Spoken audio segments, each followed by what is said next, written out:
मुनिराज, मैं राजीव जैन शकरपुर से। मेरी मुनिराज एक शंका है कि हमें अभिषेक के बाद छत्र व चमर डुलाने चाहिए, और डुलाने चाहिए तो इसका क्या आशय है, इसका क्या तात्पर्य है? अभिषेक के बाद छत्र आदि को प्रभु के मस्तक के ऊपर चढ़ाना, इसका जो प्रमाण है किसी भी अभिषेक पाठ में पढ़ने को नहीं मिलता।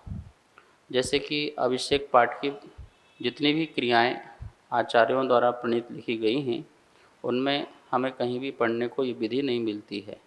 वर्तमान में 17 प्रकार के अभिषेक पाठ मिलते हैं प्राचीन आचार्यों के, और इसका जो है संग्रह करके भारतीय ज्ञानपीठ से एक पुस्तक भी छपी हुई है, जिसमें सभी प्रकार के अभिषेक पाठ और पूजन की विधि संस्कृत की लिखी गई हैं। तो आचार्यों ने जब भी विधि लिखी है, पांडुशिला में विराजमान करने का, श्री बनाने का, सिंहासन विराजमान करने का, श्री जी को विराजमान करने का, इसके बाद अभिषेक का मंत्र और फिर मार्जन का मंत्र, ये सारे के मंत्र सब क्रम से लिखे हुए हैं। यदि ये बात अभिषेक के बाद प्रभु के ऊपर छत्र चढ़ाने का होता, तो इस छंद को लिखने में भी आचार्यों को कोई बाधा नहीं होती। जब इतने छंद लिख ही रहे थे तो एक छंद छत्र का भी लिख देते। लेकिन वर्तमान में परंपरा चल गई है कि अभिषेक के बाद छत्र चढ़ाना और उसके बाद भी छत्र के स्थान पर अपने हाथों से प्रभु के ऊपर छत्र बनाना, और भी विकृति आई हुई हैं। देखो, कोई भी शुभ क्रियाओं को हम मना नहीं कर रहे, कोई भी एक्स्ट्रा क्रिया शुभ होती हैं तो हों, उसमें कोई दिक्कत नहीं है। लेकिन आपने पूछा कि शास्त्र आगम में ऐसी व्यवस्था है, तो शास्त्र आगम व्यवस्था उसमें बिल्कुल भी नहीं है। हर चीज़ की अपनी विधि होती है। जैसे साधु की 9 भक्ति होती है, तो 9 प्रकार की भक्ति है। तुम कोई और एक्स्ट्रा भक्ति करना चाह रहे हो तो मना नहीं है, लेकिन तुम पूछोगे कि 9 के अलावा 10 है क्या, 11 है क्या, 12 के है, तो कहा जाएगा नहीं, 9 ही हैं।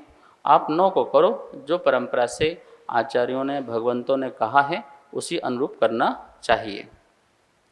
और जो मुद्राएं बनाते हैं हाथ से, श्रावक की जितनी भी मुद्राएं हैं बिना सामग्री के नहीं होती है। हम हाथ में पुष्प रखते हैं तो अत्र अत्र करते हैं, ठीक है। जो कुछ भी मुद्राएं होती हैं वो सामग्री से सहित हुआ करती हैं, जैसे चावल चढ़ाने की, अष्टद्रव्य चढ़ाने की और धूप चढ़ाने की, ये सारी की सारी हाथ में कुछ न कुछ हुआ करती हैं। तो हमें कभी भी भगवान के ऊपर जैसे आशीर्वाद जैसी मुद्रा बना करके इस प्रकार से कार्य नहीं करना चाहिए। और इसका नेमावर में आचार्य जी ने भी निषेध किया था कि ये कार्य नहीं होना चाहिए, जो हो रहा है वो सही नहीं है। इन बातों को हमें ध्यान में रखना चाहिए। तो अभिषेक के बाद छत्र चढ़ाना, चमर चढ़ाना, ये आपकी एक्स्ट्रा किया है, और ये तो आपने भक्तांबर के काव्य उठा लिए। हम लोग क्या करते हैं, कोई चीज़ को संग्रह करते करते बहुत बड़ा कर देते हैं, और आगे चल के क्या होती है, बच्चे लोग आते हैं, बोले इतना सारा पढ़ना पड़ेगा, इतना करना पड़ेगा, तो फिर वो क्रियाओं को करते नहीं हैं और वो अभिषेक भी नहीं करना चाहते हैं। जितना बताया है हम उतना ही चढ़ें, कितना जोड़ते जाओगे, जोड़ते जोड़ते जोड़ते जोड़ते आधा 1 घंटा इसी में लग जाएगा, तो व्यक्ति फिर पूजा कब करेगा, फिर स्वाध्याय कब करेगा, साधु को आहार दान देने कब जाएगा, तो सारी व्यवस्थाएं बिगड़ती हैं। यदि सही होता तो हमारे आचार्यों में ज्ञान की कमी नहीं थी और लेखन में भी कमी नहीं थी, वो लिख भी देते और बता भी देते, लेकिन ऐसा नहीं है। सभी आचार्यों ने एक दूसरे का अनुसरण किया है, और अनुसरण करके जो बात लिखी है हमें वही करना चाहिए। अपनी कोई भी एक्स्ट्रा चीज़ मेरे ख्याल से नहीं करना चाहिए, और करते हो तो पाप नहीं है, ये भी बात ध्यान रखना। हे गुरुदेव, मेरे मन में भी एक शंका है कि आजकल तरह तरह से अभिप्राय दिया जा रहा है कि मंदिर में चढ़े हुए द्रव्य के हमें क्या करना चाहिए। हे गुरुदेव, कल कृपया स्पष्टीकरण करें। नमोस्तु महाराज जी।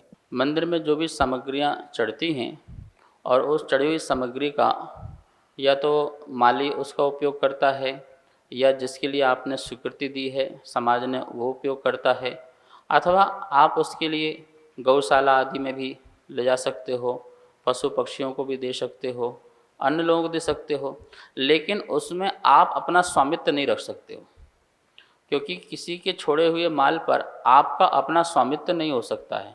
आप सोचो उसको मैं बेच करके हम नई सामग्री ले आएँ मंदिर के लिए और सामग्री ले आएँ और कुछ खरीद लें, ऐसा नहीं हो सकता, क्योंकि जो चीज़ छूट गई उसमें आपका मालिकियतपन नहीं रहेगा, उसमें आपका स्वामीपन नहीं रह गया, और जब स्वामीपन नहीं रह गया तो वो आपको चोरी का दोष लगेगा, वो अपहरण करने का दोष लगेगा, ठीक है ना।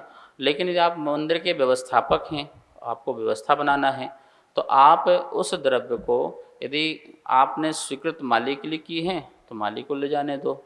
माली निर्माल नहीं खा रहा, ये ध्यान रखना। लोगों के मन में क्या है कि माली निर्माल खा रहा है, निर्माल नहीं खा रहा, उसके लिए तो माल है, तुम्हारे लिए निर्माल है।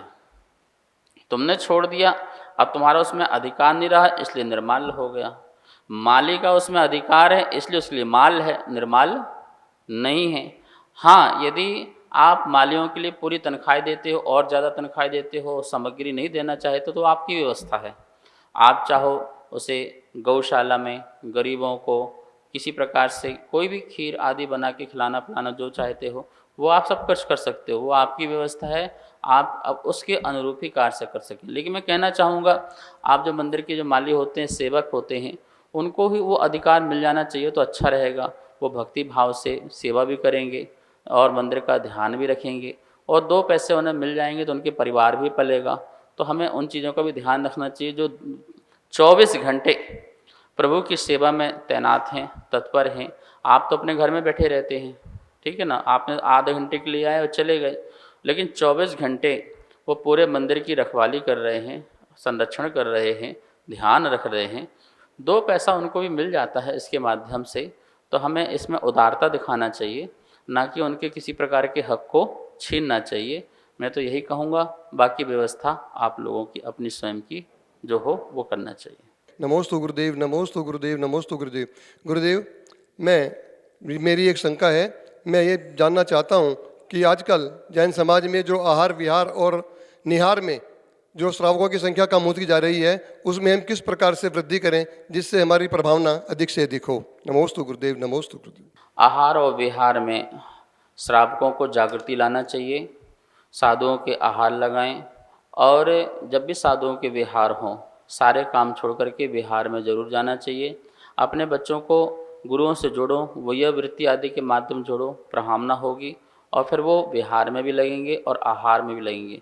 ये 2 काम जो हैं श्रावकों के वर्तमान में बहुत ही महत्वपूर्ण हैं, क्योंकि इनकी कमी होती जा रही है। और ये जब कमी होगी तो साधुओं का भी आना जाना कम होगा, आना जाना कम होगा तो धर्म प्रभावना भी कम होगी। जो भी प्रभावना होती है चतुर्विध संघ से होती है। जब संघ आता है, धर्म प्रभावना करते हैं तो धर्म में लगते हैं। जब आना जाना बंद हो जाएगा, आहार आदि बंद हो जाएगा, तो साधु आपके नगर में, शहर में नहीं आएंगे। इसलिए समाज को इस विषय में चिंतन करना चाहिए और बैठ कर के इसका अच्छा समाधान भी निकालना चाहिए। इस कार्यक्रम के पुण्यार्जक थे